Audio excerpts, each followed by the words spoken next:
I watched The Legend of Korra for the very first time. Since I watched Avatar: The Last Airbender a while ago, this was just natural progression. And many people in the comments of that video told me to not watch Korra, to avoid it, but why? You alright? How's it going? Today I'm going to share my thoughts on a series I just binge watched, and it was a very interesting experience. So let's go.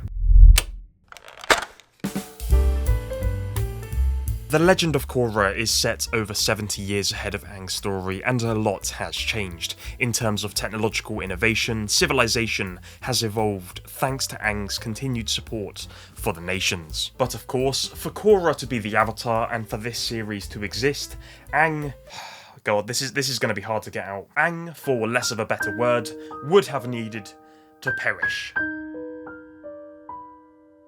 My name is Aang. Switching on my TV and hopping into the universe of Korra, I ran into an issue I believe deterred a lot of people from continuing to watch this show, and this just came from a single thought. This thought was, I miss Aang, man. I just miss him. I miss Upper. Come on, where's those chubby cheeks? He's adorable. The way we're introduced to characters in the OG series, Avatar: The Last Airbender, is iconic. We are given the great epilogue of the war, Aang pops out of the ice, everyone is very engaging. There's not a single character I actually dislike in the series, apart from this lot, of course.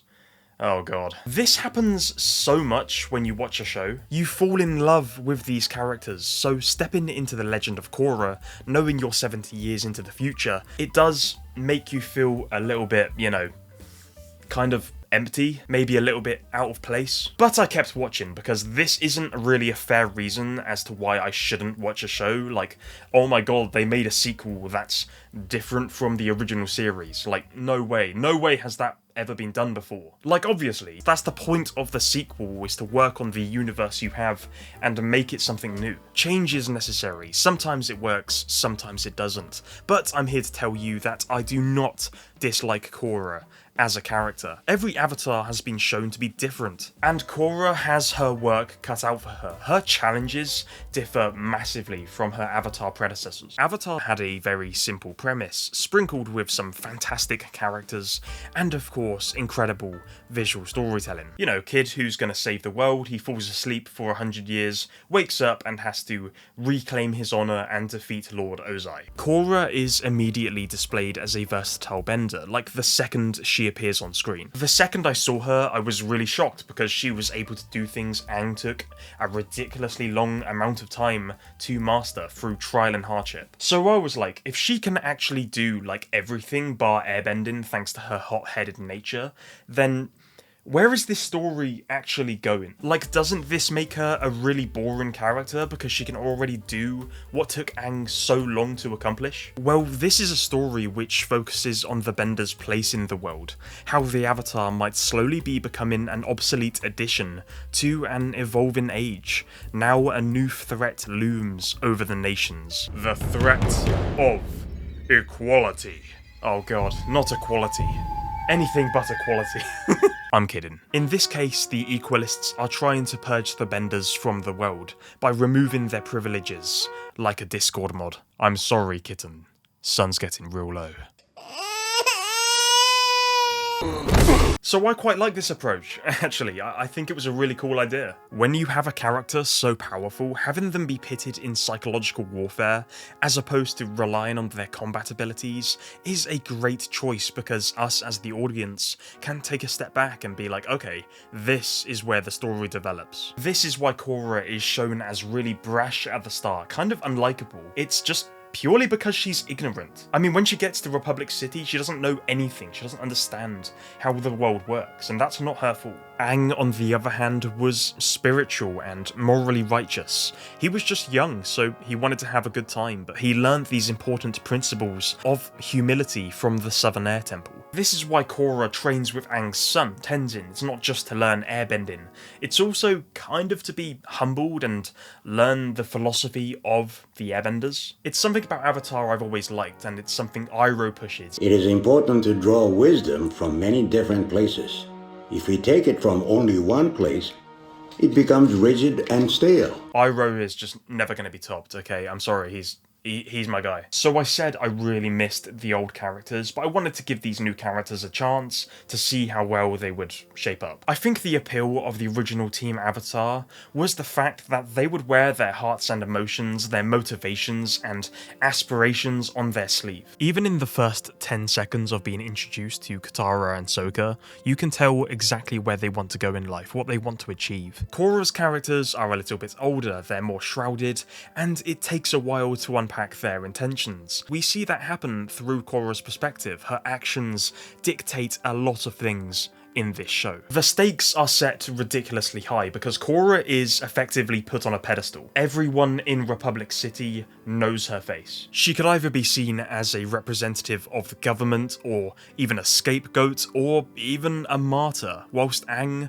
was missing and had to reintroduce himself to the world, Korra has a different kind of responsibility. This is escalated tenfold. It's hard for her because she has no idea how to do any of this. The show presents a unique spin by having her sheltered by the White Lotus. Many of the avatars go out on adventures. They live a very nomadic lifestyle, very akin to kind of a pilgrimage in a way. Korra doesn't leave the Water Tribe until what, she's like 17? So yeah, it does make sense as to why she has such a grand impression of herself. Some people say she's unbearable because of how self-absorbed she initially appears to be, and you see that in her interactions with other characters, especially in the whole love triangle situation. Yeah, this whole romance thing, don't get me wrong, I love romance in stories. I think it worked amazingly well in the original show, and it can work really well in many shows, but with this, it was established in a really weird way. I think everyone's infatuation with each other just happens ridiculously fast. Like, they just seem to be talking to each other like they've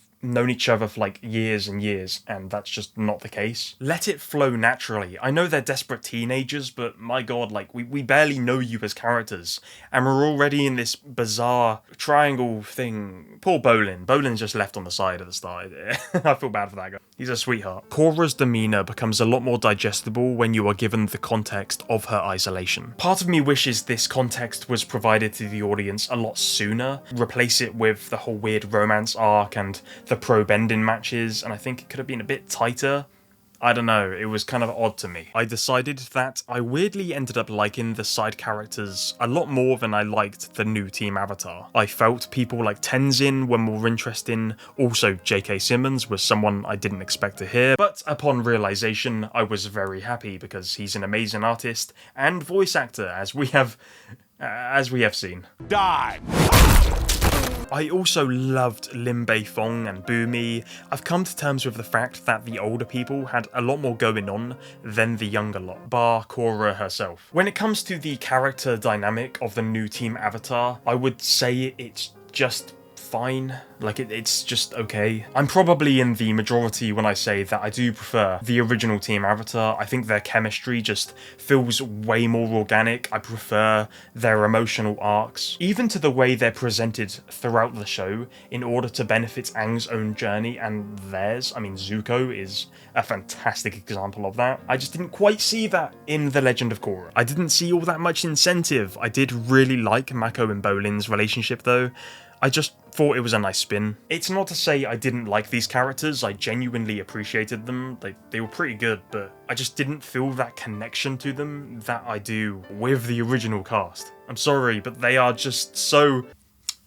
The animation is unbelievable. Truly hats off to these hard-working artists, because the choreography and the environments, the interactions, it's all so good. The Legend of Korra is very good on the eyes. Sometimes I'll just be sat there and just be like, whoa, every time the animators would flex their muscles. I gotta say, the amount of quality villains in this show far outweighed any of my expectations. I actually really liked the villains. In the grand scheme of things, Korra has to deal with a lot more than people give her credit for, and whilst some people may have found the philosophical themes to be quite ham-fisted, I didn't find them overly egregious. The idea of oppression and governance is tackled in a very different way that was done in The Last Airbender. So I thought it was actually a really bold decision to delve into it further. Even if it was seen as convoluted on occasion, I know the plot lines in the later seasons didn't pull me in as much as I would have hoped, but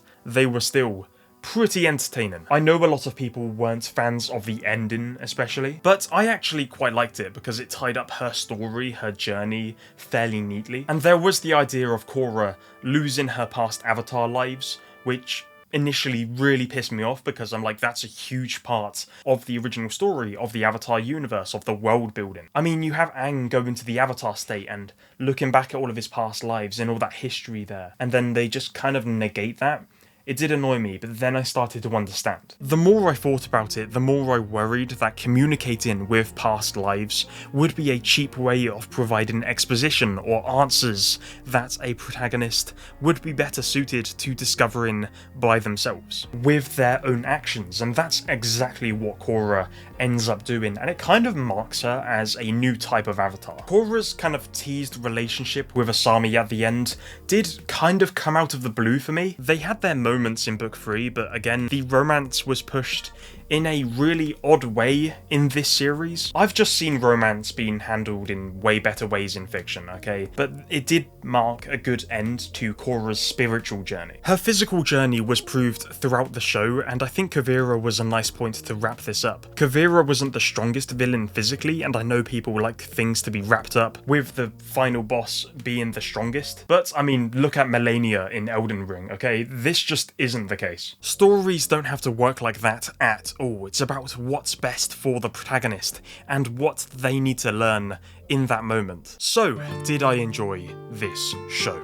Is it worth watching? Well, this is weird because for me, if I watched this show when I was a kid, I would have said no. I know for a fact that I would have hated The Legend of Korra if I watched this show on release. When I watched Avatar: The Last Airbender, I was annoyed I hadn't watched it sooner, but watching Korra at this time has actually benefited me greatly. If I was younger, I would not have cared about the politics. I wouldn't have been able to unpack why Korra is the way she is. The energy and tone of this series hugely differs from Aang's story, a story I would have missed so much, to the point that I would have refused to watch something that wasn't exactly like it. But the more we watch and the more open we become, or at least some people become, we can allow ourselves to be more open to new ideas. I found myself really enjoying Korra. I enjoyed the complexity of her journey,